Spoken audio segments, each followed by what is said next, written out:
Have you ever had a winning streak so good that you felt unstoppable? That rush of energy, the excitement, the belief that you finally cracked the code of the markets?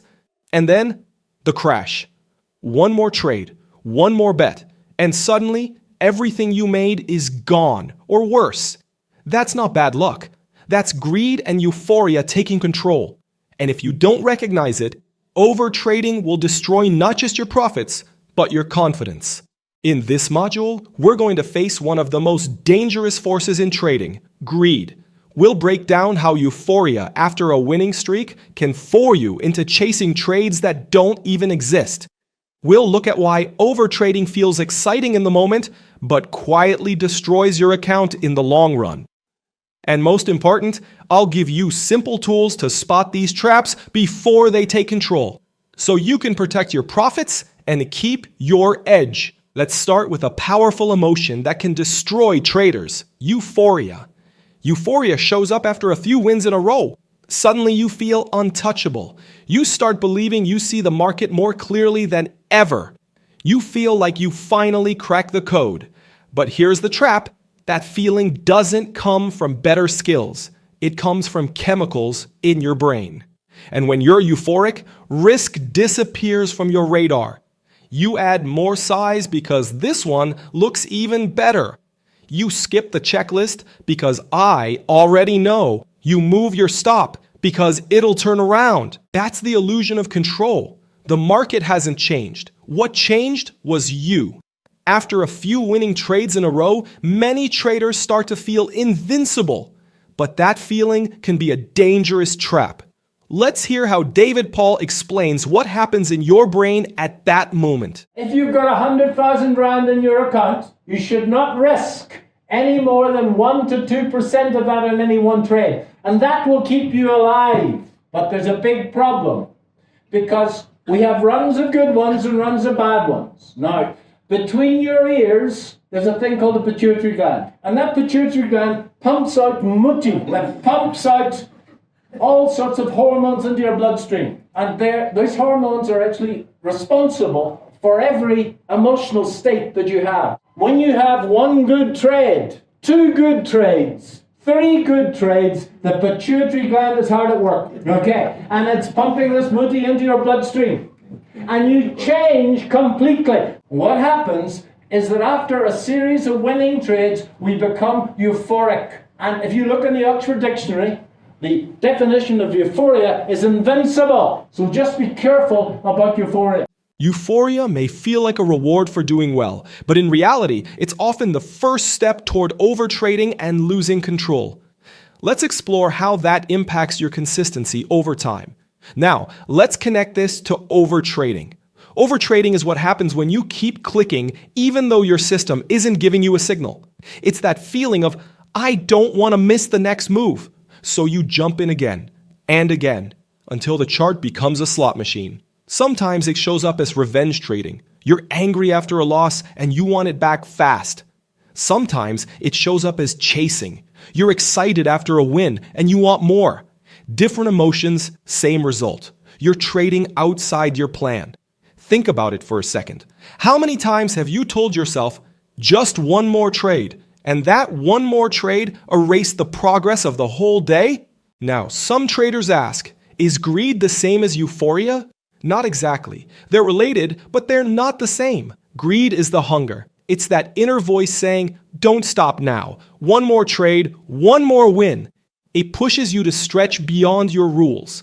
Euphoria is the high that often feeds that hunger. It's the rush you feel after a winning streak, the voice that says, I can't lose. And that feeling makes greed even stronger because it convinces you that wanting more is safe. So here's the difference. Green is the drive for more. Euphoria is the drug that makes that drive louder. And when both show up together, that's when overtrading usually begins. So how do you know when greed or euphoria is starting to take over? The signs are actually pretty clear if you pay attention. The first sign is rushing. You feel like the market is moving without you, and you just have to click now. The second sign is skipping your process. No checklist, no written plan, just I'll figure it out. And the third sign is size creep. After a win, you quietly add more, telling yourself it's safer. If you catch one of these, it's a warning. If you catch two, you're already in the danger zone. And if you see all three, you're not trading anymore, you're gambling. That's why pros use circuit breakers, simple rules that stop them before emotions take full control. It can be as basic as this: 2 losses in a row, step away for 20 minutes. 3 losses in a row, I'm done for the day. Or, if I give back half my gains, I stop and protect what's left.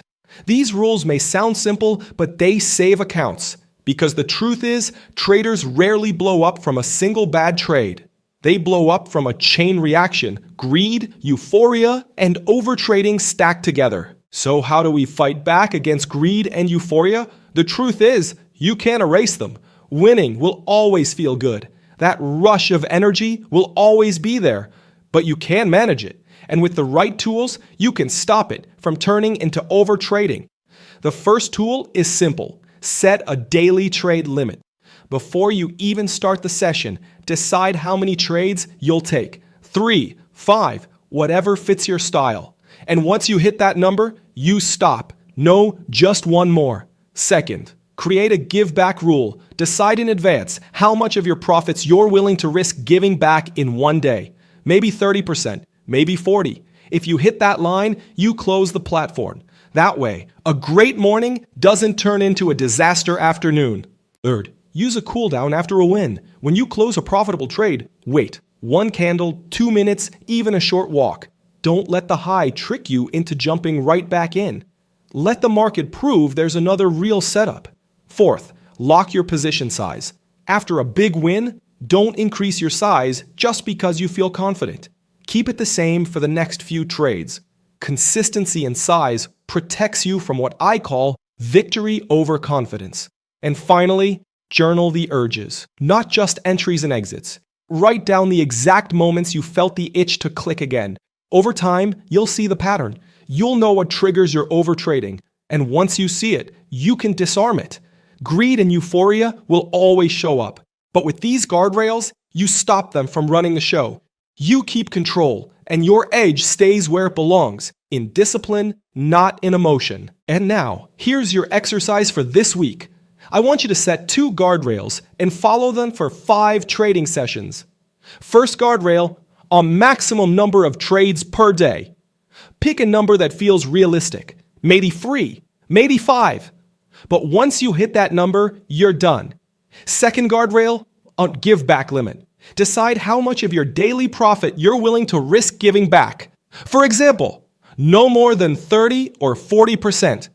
If you hit that line, stop trading. At the end of each session, write down 3 things in your journal: how many trades you took, whether you respected your give back limit, and which emotion tried to push you into overtrading. Do this for 1 week. You'll notice something powerful: fewer bad trades, stronger discipline, and much more control over your state of mind. To reinforce this idea, Larry Williams shares why his most valuable trading tool is the one he writes himself. Well, there's 3 books that I really highly recommend to you. The first would be, it's a fun read, called Confessions of a Stock Market Operator, supposedly a story about Jesse Livermore. But to really understand the markets and yourself, I would recommend a book called Zurich Axioms. It's been just a wealth of information about how markets work, how about our emotions, how we can handle ourselves better in the marketplace. That's really the best book I've ever read about being a long-term investor and thinker of the markets. But the very, very best book of them all is this one, the one you're going to write. This is my book where I put in my trades every day, so I see if I'm buying and selling. I can look back at my trades and say, oh, what did I do wrong here? What did I say? What was I thinking? Why did I take that trade? That's the best way you're going to become a good trader. Keep records. Look at your successes. Look at your failures. Learn from your successes and your failures. And ladies and gentlemen, that's the best book you'll ever read about the market. Tracking your behavior on paper will give you more insight than any indicator. And like Larry said, the best trading book is the one you write yourself. Please also remember that you're not alone on this journey. All the material in this course was developed by the ComLucro channel.